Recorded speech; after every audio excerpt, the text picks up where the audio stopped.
নমস্কার, বাংলা জ্ঞান হাব চ্যানেলে আপনাদের সকলকে স্বাগত। পশ্চিমী এশিয়া পাহাড়ি দেশগুলোর মধ্যে যে যুদ্ধ চলছিল, যে যুদ্ধে ইসরায়েল ও আমেরিকা ইরানের ওপর নিত্য নতুন মিসাইল প্রয়োগ করে যুদ্ধে যে রেকর্ড গড়েছিল, তারই মাঝে এসে পড়লো আরও একটা যুদ্ধের আলটিমেটাম। হ্যাঁ, আরও একটা যুদ্ধে আলটিমেটাম এসে পৌঁছে গেছে। আবার অপরদিকে যদি আপনারা দেখেন যে ডোনাল্ড ট্রাম্প যে 48 ঘন্টা সময় দিয়েছিলেন, আগামীকাল ঠিক সন্ধ্যে 6টা থেকে রাত্রি 8টার মধ্যে, হ্যাঁ 6 এপ্রিল সন্ধ্যে 6টা থেকে রাত্রি 8টার মধ্যে বড় কিছু কি ঘটনা ঘটতে চলেছে। কারণ যে 48 ঘন্টা টাইম দিয়েছিলেন সেটা কিন্তু আগামীকাল কিন্তু সেই টাইমটা শেষ হয়ে যাচ্ছে। এবার প্রশ্ন এখানে, এই 6 এপ্রিল সন্ধে 6টা থেকে 8টার মধ্যে ডোনাল্ড ট্রাম্প পরিষ্কার বার্তা ছিল ইরানের উদ্দেশ্যে যে ইরান, তোমরা আমাদের শর্ত মেনে নাও আর স্টেট অফ হরমুজ সকলের জন্য ওপেন করে দাও, না হলে বড় সমস্যা তৈরি করবো, আর এমন সমস্যা তৈরি করব যেটা ইরান ইতিহাসে সারা জীবন মনে রাখবে। ডোনাল্ড ট্রাম্পের হুমকি ছিল। আর ট্রাম্পের এই বক্তব্যকে অনেকে নানান ধরনের নানান রূপে ব্যাখ্যা করেছে। কারণ এর আগে ডোনাল্ড ট্রাম্প যদি আপনারা দেখেন 21শে মার্চ তখন 48 ঘন্টা আলটিমেটাম দিয়েছিল। তারপরে কি হলো, 5 দিন যুদ্ধবিরতি নেওয়ার সময় দিয়েছিল। তারপর আবার 5 দিন যুদ্ধবিরতি নেওয়ার সময় দিয়েছিল। তাহলে মাঝখানে যদি দেখি আমরা মার্চ মাসে 20 তারিখের পর থেকে সময় কেনা বেচা চলছিল, কিন্তু যুদ্ধ কিন্তু জারি ছিল, একে অপরে আক্রমণ কিন্তু জারি ছিল, কিন্তু সাথে সাথে সময় কেনা বেচা দিয়ে কিন্তু চলছিল। এবার ফাইনালি 6 এপ্রিল পর্যন্ত যে ডোনাল্ড ট্রাম্প সময়সীমা বেঁধে দিয়েছিল, সেই 6 এপ্রিল 2026 সেই সময় কিন্তু এসে পৌঁছে গেছে। আবার অপরদিকে এটাও বলা হচ্ছে যে 10 দিনের যে মোট সময়সীমা ছিল সেটা শেষ হতে চলেছে। কেন বললাম, দেখুন ডোনাল্ড ট্রাম্প লাস্ট যে 5 ডেজ দিয়েছিল সেটারও একটা সময়সীমা রয়েছে। এবার ডোনাল্ড ট্রাম্পের নিজের করা পোস্ট দেখুন, এবার নিজের করা পোস্ট কি বলছে ডোনাল্ড ট্রাম্প, আমরা প্রত্যেকটা বিষয়ে আলোচনা করব। তার আগে আমি আপনাদের বলে দিই, এই আর্টিকেলটা একটা জম্পেস একটা আর্টিকেল হতে চলেছে, আপনাদের সামনে আমি এক্সপ্লেন করে দেবো প্রত্যেকটা বিষয়। তার আগে যারা দেখছেন ভিডিওটা ভালো লাগলে অতি অবশ্যই ফ্যামিলির সঙ্গে শেয়ার করে নেবেন, ভিডিওটাকে লাইক করে নেবেন। আর একটা দুঃখের বিষয় যে এই চ্যানেলে ভিউজ প্রচুর হয় কিন্তু সাবস্ক্রাইব আপনারা করেন না, সাবস্ক্রাইব করে নেবেন। আপনাদের এক একটা সাবস্ক্রাইবে আমাদের কাছে এক একটা আশীর্বাদ। তো আমাদেরও ভালো লাগে, আমাদের পরিবার বড় হচ্ছে, আপনারা আমরা মিলেই তো এই পরিবার, আর কি আছে পরিবারে। তো একটা রিকোয়েস্ট, যারা দেখছেন চ্যানেলটাকে সাবস্ক্রাইব করে নেবেন। আসুন আমরা এই আর্টিকেলটা একদম অথেন্টিক ওয়েতে আমরা আলোচনা করে নিই। এবার প্রশ্ন এখানে, এখন প্রশ্ন হচ্ছে এবার কি সত্যি আমেরিকা এমন কিছু করবে ইরানের ওপর যেটা ইরান কখনো কল্পনা করতে পারেনি এবং বিশ্বের জন্য একটা অস্থিরতা পরিবেশ তৈরি করে দেবে। কেন বলছি কথাটা, কারণ আছে। কারণ একদিকে যখন ট্রাম্প হুমকি দিচ্ছেন, ইরান কি সেই হুমকিতে ভয় পেয়ে গেছে, নাকি ইরানও পাল্টা হুমকি দিয়ে এবং নিজের প্রস্তুতি আরো স্ট্রং করে ফেলছে? আর এখানেই মিডিয়া অনেক রকম অনেক কথা বলছে, নানান আর্টিকেল ছাপা হচ্ছে, যে পরিষ্কারভাবে এখানে মিডল ইস্টের পত্রিকাগুলো দেখেন আপনারা, সেখানে বলা হচ্ছে যে ইরান এমন একটা জায়গায় পজিশন চলে গেছে যে আমেরিকা থেকে থ্রেট খেতে খেতে সেটাকে তারা হজম করে ফেলেছে। এখন যদি আমেরিকা হামলাও করে, ইরান কিন্তু পাল্টা হামলা করবে, যেটা প্রত্যেকটা ম্যাগাজিন একটার পর একটা নানান ধরনের তথ্য দেখুন, ডজন ডজন আর্টিকেল কিন্তু প্রকাশিত হচ্ছে। এবার আসি আমাদের মেন বড় ঘটনা, কি ঘটনা ঘটেছে দেখুন আপনাদের সামনে, সেই বিষয়টাকে নিয়েও আমরা তুলে ধরেছি। বিষয়টা হয়েছে আমেরিকার ফাইটার জেট যেটা গেছিল ইরানের ওপর হামলা করতে, ইরান কি করেছে, সেই ফাইটার জেটটাকে একটা ব্লাস্ট করেছে এবং একটা ফাইটার জেটকে নামিয়েছে, যেটা আমেরিকার 20 বছর ইতিহাসে প্রথমবার শত্রু দেশে আমেরিকা ফাইটার জেট নামিয়েছে কোনো একটা দেশ, তার নাম হচ্ছে ইরান। এবার প্রশ্ন হচ্ছে এখানে, এখানে ইরান দাবি করেছে তারা 2টো ফাইটার জেট নামিয়েছে, কিন্তু আমেরিকা পরবর্তীকালে গতকাল সন্ধেবেলায় স্বীকার করেছে যে হ্যাঁ তাদের 2জন পাইলট নিখোঁজ আছে। 2জন পাইলট, সংখ্যাটা একটা নয়, 2টো পাইলট নিখোঁজ আছে।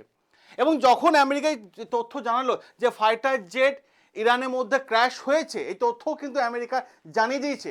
এবং ফাইটার জেটগুলো ভেঙে পড়ার পর এই একটা পাইলট ইরানে ইনজেক্ট করে মাটিতে নেমে পড়েছে, আর তাকে উদ্ধার করার জন্য এই দুই পাইলটকে উদ্ধার করার জন্য আমেরিকা একদম জান প্রাণ লাগিয়ে নিজের সমস্ত শক্তি প্রয়োগ করে দিয়েছে। প্রশ্ন কি হয়েছে, আমেরিকা তাদের হেলিকপ্টার পাঠিয়েছে, ফাইটার জেট সব কিছু পাঠিয়েছে যে তাদেরকে উদ্ধার করার জন্য, এবং একজন ফাইটার জেটকে কি করেছে আমেরিকা উদ্ধার করেছে, আর একজনকে এখনো খুঁজে পায়নি। আর যখন খুঁজে পায়নি, নিখোঁজ আছে, তখনই তার পরপরই ইরান ঘোষণা করে দিল যে আমেরিকা যে ফাইটার জেট ইনজেক্ট করে ইরানের মধ্যে নেমেছে, সেই ফাইটার জেটকে যে খুঁজে দেবে ইরান তাকে প্রচুর পরিমাণে উপহার দেবে ঘোষণা করে দিয়েছে। যার ফলে এখন ইরানের সাধারণ মানুষরাও এই পাইলটকে এই খোঁজার জন্য সবাই এদিক ওদিক করে ঘুরে বেড়াচ্ছে খুঁজে বের করার জন্য। কিন্তু প্রশ্ন হচ্ছে যে 20 বছরের ইতিহাস যে আমেরিকা কখনো ফাইটার জেটকে কেউ নামিয়েছে, 20 বছরের ইতিহাস সেটা কিন্তু ইরান ভেঙে দিল। অপরদিকে আপনারা দেখবেন এই যে 20 বছর ইতিহাস যে ভেঙে দিল আমেরিকার জন্য, এটা একটা অপমানের জায়গা একটা হয়ে দাঁড়িয়েছে।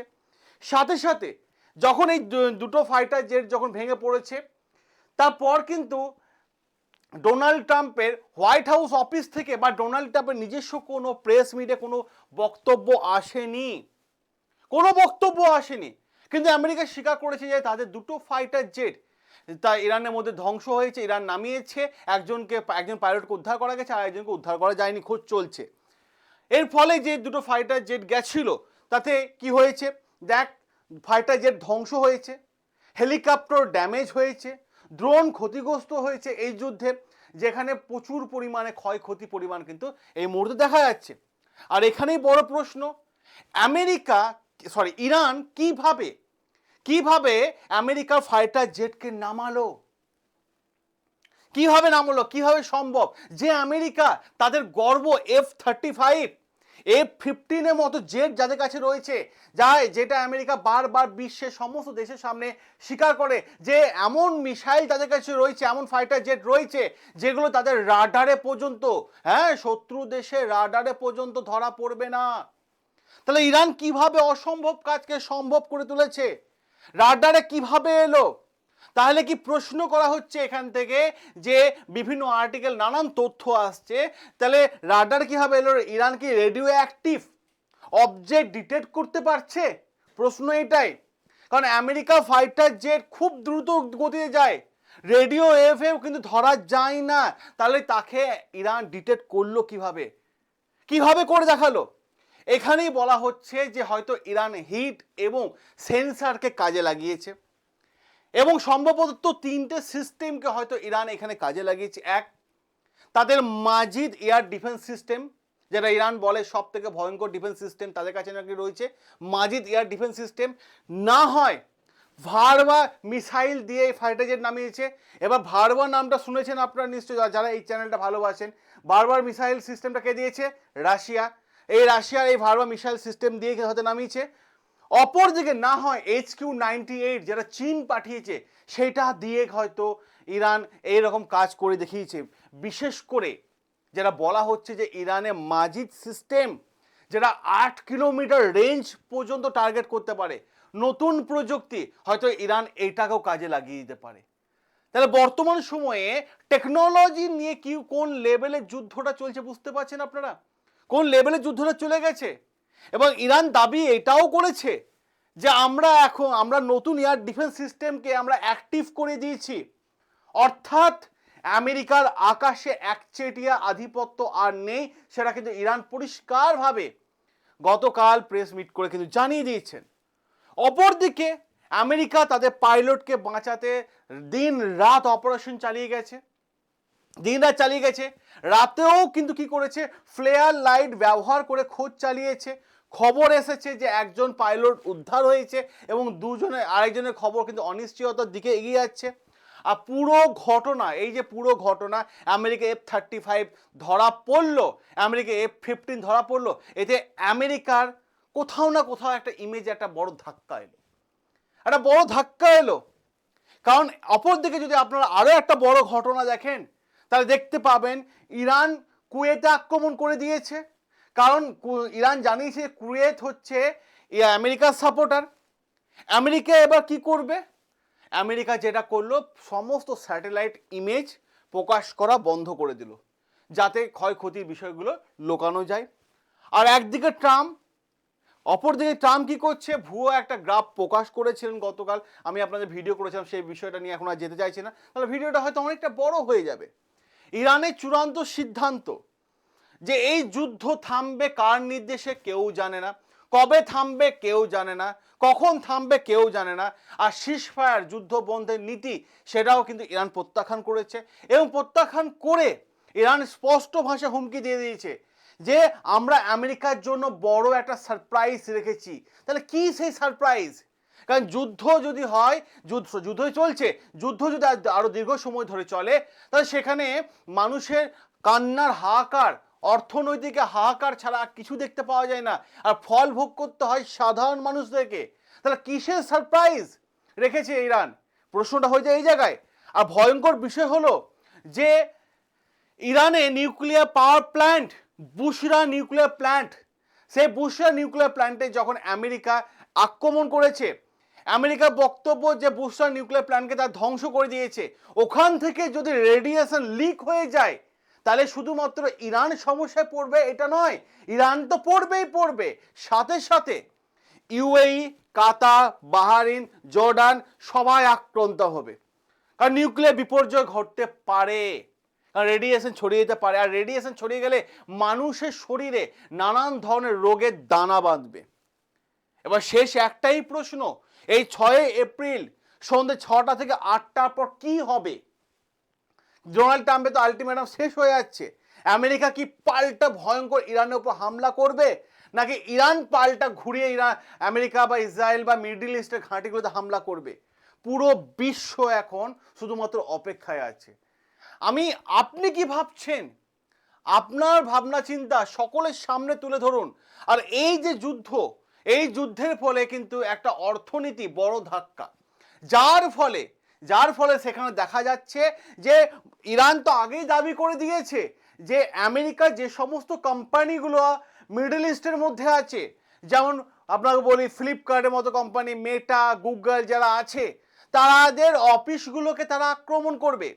আর যদি তাদের অফিসগুলো আক্রমণ হয়, তাহলে বহু আমেরিকা কর্মী এবং বহু লোকাল মানুষ, স্থানীয় মানুষ আহত নিহত ঘটনা আসবে, যার ফলে বড় বড় কোম্পানিগুলো মিডল ইস্টকে এখন সেফ জোনে আর দেখছে না, আনসেফ জোন ঘোষণা করে দিয়েছে।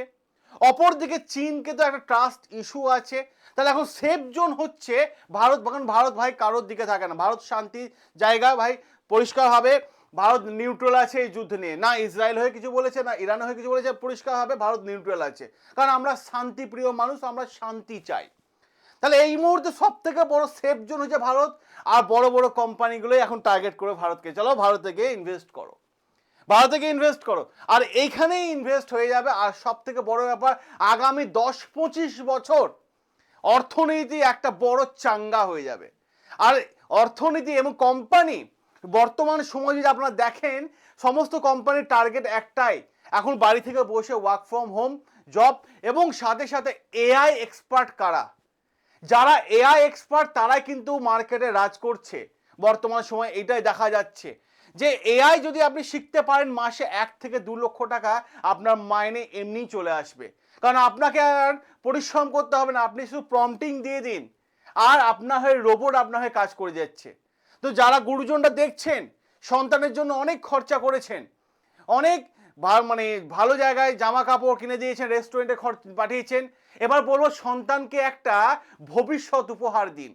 আপনারা দেখতেই পাচ্ছেন যে এই মুহূর্তে পরিষ্কারভাবে বড় বড় কোম্পানি ভারতেও চলে এসেছে, ভারতে বহু বড় বড় কোম্পানি আছে।